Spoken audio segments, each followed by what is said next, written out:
The thing about being abducted by aliens is that it really messes with your sleep cycle. Jack Calloway had just dozed off after a 12-hour shift at the steel plant when a blinding light flooded his bedroom and his body went weightless. Now he was staring at two spindly green creatures with oversized eyes and what appeared to be clipboards. "Human specimen secured," chirped the taller one, its voice like a kazoo with a head cold. "Fantastic," replied the other. "Let's hope this one doesn't expire immediately like the Flurbian we picked up last cycle." Jack rubbed his eyes. "Listen, if this is about those parking tickets, I was going to pay them next." Silence, Deathworlder. The clipboard alien waved a device that looked suspiciously like a TV remote. "You have been selected for the galaxy's most prestigious survival competition, Extreme Endurance, Death Zone." Jack blinked. "Is there a cash prize?" The aliens exchanged glances. "You misunderstand. This is an honor. Beings across 17 star systems will watch you struggle and ultimately fail against the most hostile environments in the known universe." The alien's mouth parts twitched into what might have been a smile. "Your species has a reputation, you see. Deathworlders. Adaptable, resilient. Frankly, a bit terrifying. We're going to put that to the test. Can I at least grab my toothbrush?" As they led Jack through a corridor lined with holding cells, he spotted two other humans. One was a compact woman with sharp eyes who appeared to be mentally cataloging every detail of the ship. The other was a broad-shouldered man who stood with military precision, despite wearing what looked like pajama pants with cartoon dinosaurs. "Hey," Jack called. "You guys get the Deathworlder speech too?" "Yep," the woman replied. "I'm Maya Lin, engineer. Was working the night shift when they scooped me up." "Dax Rodriguez," nodded the military type. "Marine Corps, was retired. I was camping when they found me. Thought I'd seen everything until tonight." A pompous voice boomed over the intercom. "Welcome, contestants, to the pre-show holding area. I'm your host, Glornak Splendiferous, 16-time winner of the Galactic Broadcasting Award for Most Dramatic Pause." Jack tuned out as he studied the other cells. Their occupants looked like rejected designs from a children's cartoon, a gelatinous purple blob, a four-armed insectoid, and something that resembled a sentient houseplant. "Those are your competition," whispered a nearby guard, "from the softest worlds in the galaxy. They think you'll be the first to go." Jack looked at his fellow humans, then back at the trembling alien contestants. "Well," he said with a grin, "this should be interesting. The concept is straightforward, even for primitive species," explained Glornak Splendiferous. His 7-foot frame draped in something that looked like a disco ball had mated with a bathrobe. "You will face 6 increasingly lethal environments. Survive and you advance. Fail and you." He dragged a tentacle across his throat region in what he clearly thought was a universal gesture.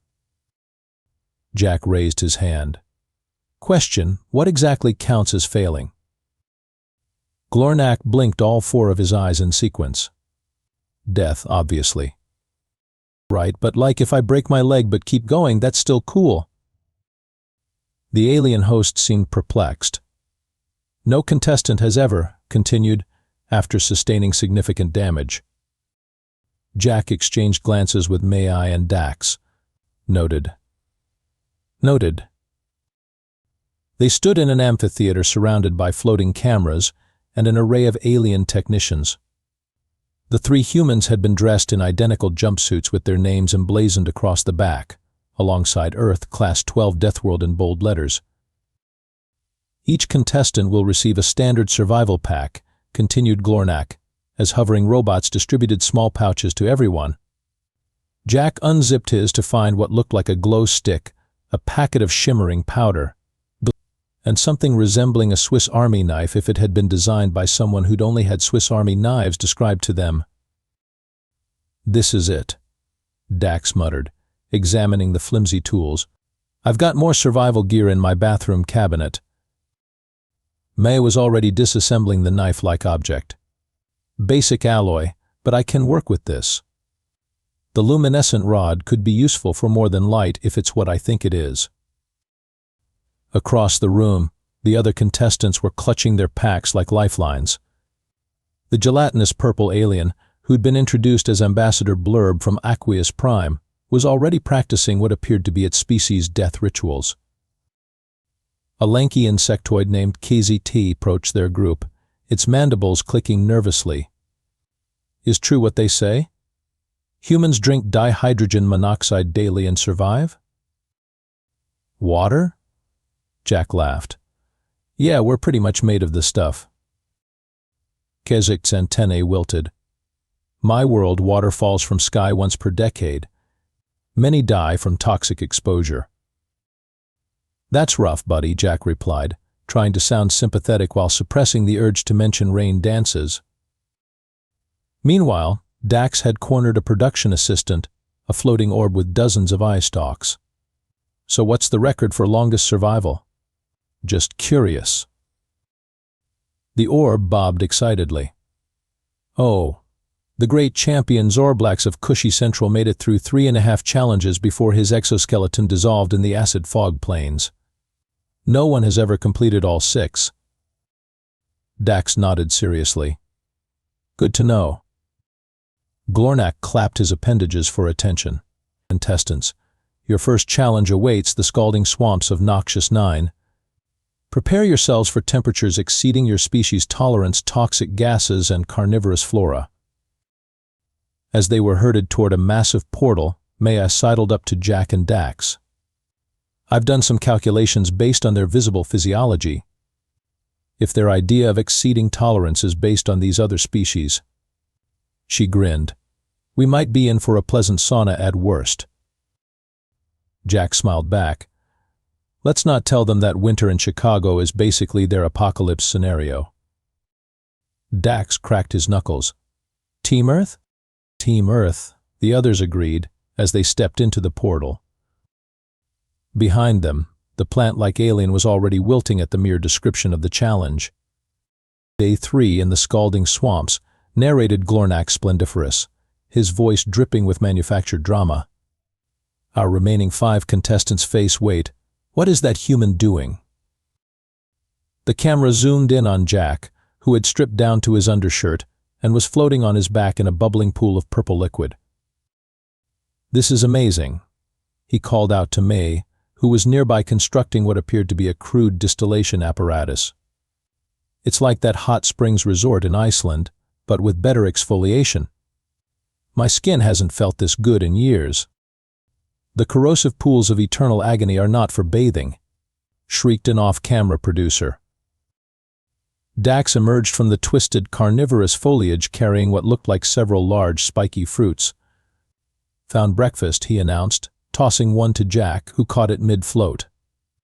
These poison pods are basically just durian with an attitude problem. Once you get past the toxic outer layer, they're not bad. May looked up from her contraption. I've managed to convert the acid rain into drinkable water, plus this residue makes an excellent sunscreen. SPF 5000, I'd guess. The camera panned to Ambassador Blurb, who had reduced in size by approximately 30% and was quivering inside a protective bubble it had secreted. Nearby, KZT was perched on the highest available branch, having not moved for 26 hours. Fascinating adaptation strategies from our contestants, Glornak continued desperately. The humans appear to be enjoying themselves. This is unprecedented in 63 seasons of extreme endurance. In the production booth, pandemonium reigned. They're treating it like a resort vacation, screamed the executive producer, a multi-eyed blob named Vexnar. Ratings will plummet if they don't show appropriate suffering. Actually, sir, interjected an assistant, viewership has tripled since the bathing scene began. The betting pools across 17 systems are going crazy. No one has ever placed bets on contestants surviving before. Back in the swamp, Jack had fashioned a crude fishing rod from plant fibers and was reeling in a writhing, tentacled creature from the depths of a bubbling pool. You cannot eat that. Glornak's voice boomed. The strangling squidpede is lethal to all known life forms. Jack shrugged. Looks like calamari to me. Anyone bring cocktail sauce? By evening, the humans had established a functioning camp.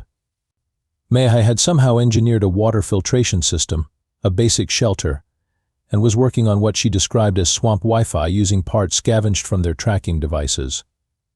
Dax had mapped the surrounding area and established defensive perimeters against the larger predators, though most seemed reluctant to approach after he'd stared down something resembling a crocodile with spider legs. "Hey, Kazakht," Jack called up to the insectoid, who was still frozen in terror on its branch. "Want to join us for dinner?" Dax made squidpede skewers. "You invite Kazakht to share nutrients, even though we compete?" The creature's mandibles quivered in confusion. "Sure, why not? Plenty to go around." As the reluctant insectoid was coaxed down to join the impromptu cookout, the camera drones zoomed in eagerly. In the control room, Vexnar watched in disbelief. They're socializing with the competition. They're cooking the predators. They've turned the scalding swamps into a camping trip. He slumped in his hover chair. This is either going to ruin us or make us the biggest hit in galactic entertainment history. Welcome back to the mid-season spectacular of extreme endurance, Death Zone. Glornak's voice had risen 2 octaves with excitement. We're witnessing unprecedented events as our human contestants have not only survived but thrived through 3 lethal environments. The massive view screens behind him showed highlights, Jack surfing down a lava flow on a heat-resistant shield Mei had constructed, Dax teaching the surviving alien contestants hand-to-hand combat against the predatory flora in the carnivorous jungle. Mei converting toxic gases into a propellant that launched them across the bottomless chasm of despair. Our network has crashed 17 times due to viewer overload, Glornak continued. The gambling syndicates of the Orion Arm are facing bankruptcy as odds makers struggle to keep up with these Deathworlders' improbable successes. In the contestants' rest area, a sterile white room designed to offer minimal comfort between challenges, Mei was tinkering with the remains of a drone that had malfunctioned during the previous task. "They're making it too easy," she complained, extracting a power cell from the device. "These environments are like Earth's danger zones with the difficulty turned down to mild inconvenience." Dax, who was doing one-armed push-ups in the corner, grunted in agreement. The so-called predator arena was basically just an angry petting zoo. I've faced tougher creatures in Australia. Jack was sharing ration bars with Kazakht and Zorp, a late addition to their unlikely alliance. Zorp resembled a blue octopus wearing a tuxedo, and had joined them after the humans saved him from digestive dissolution in the belly of a carnivorous plant. "Your species continues to confound me," Zorp remarked, his tentacles gesticulating wildly.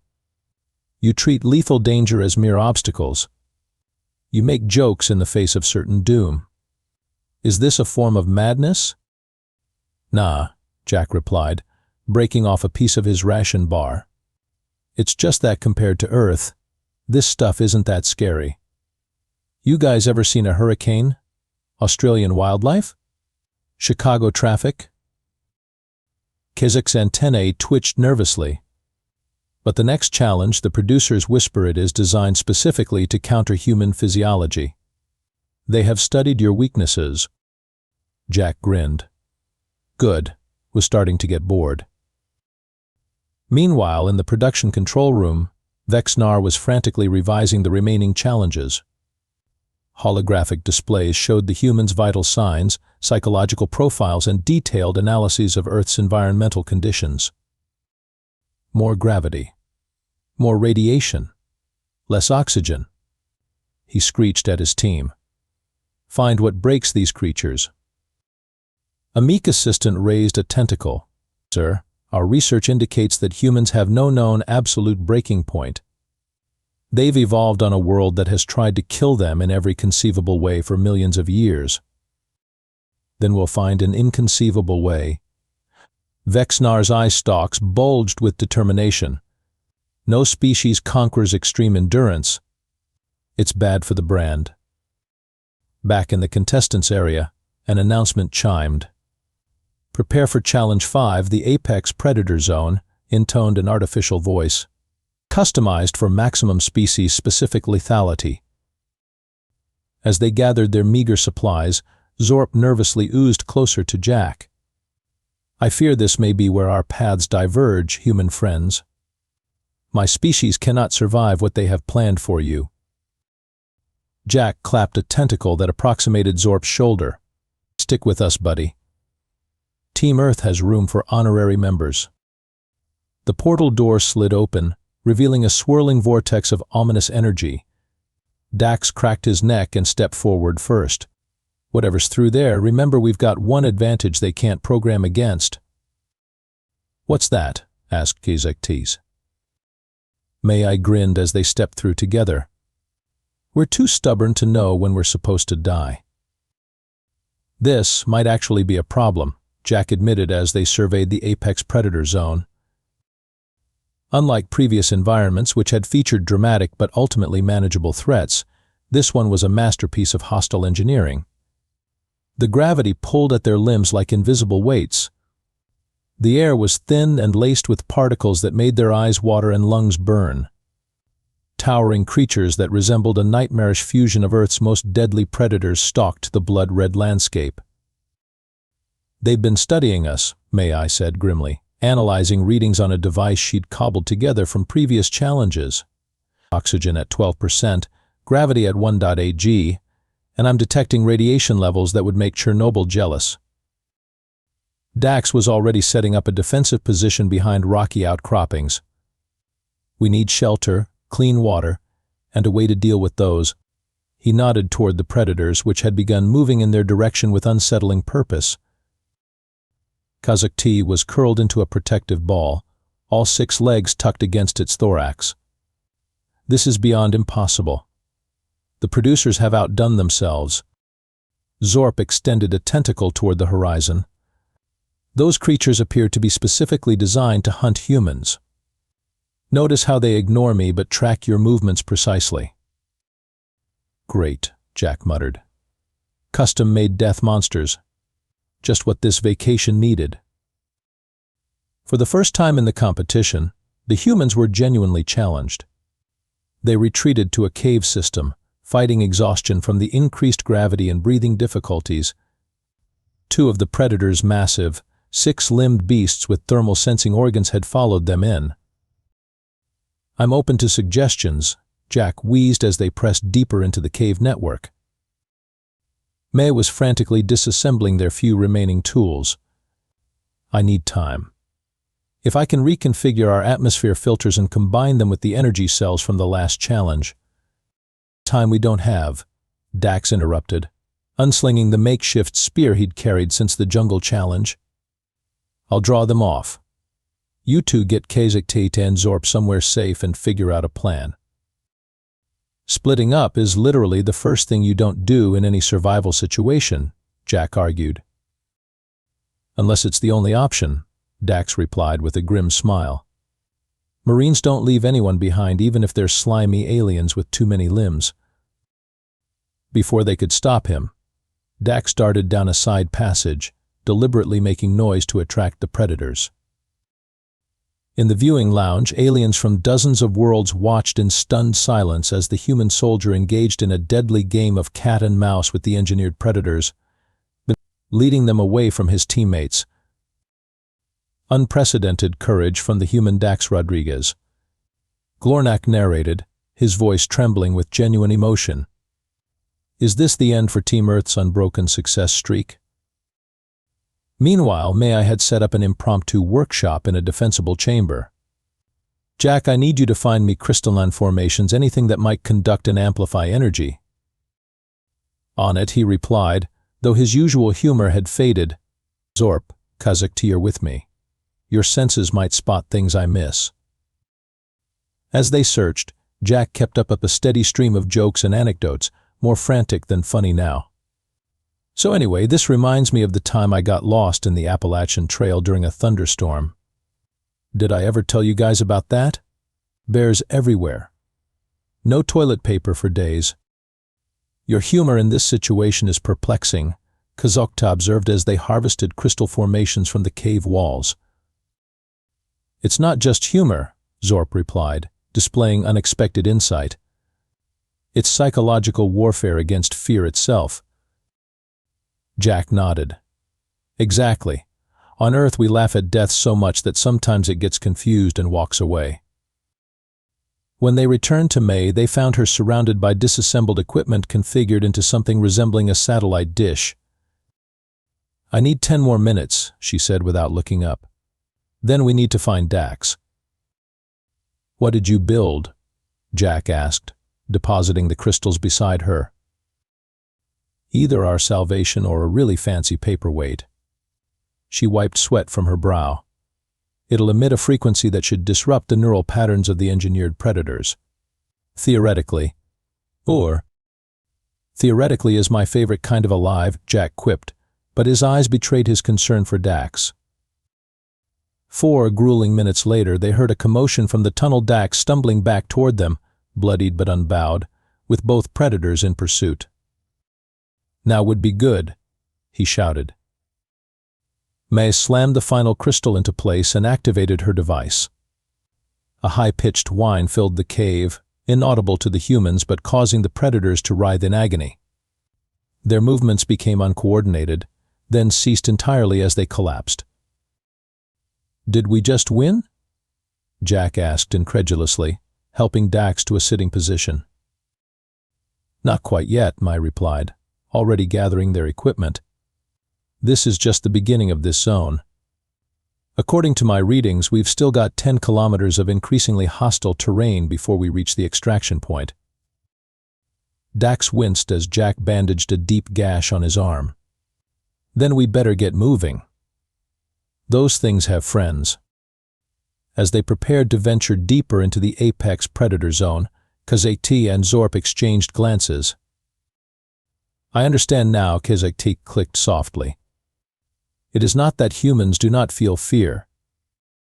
Indeed, Zorp agreed. It is that they use fear as fuel. Unprecedented. Unbelievable. Unwatchable for the faint-hearted. Glornak Splendiferous was practically levitating with excitement as he addressed the largest viewing audience in galactic history. For the first time in 63 seasons, contestants have completed all 6 challenges of extreme endurance, Death Zone.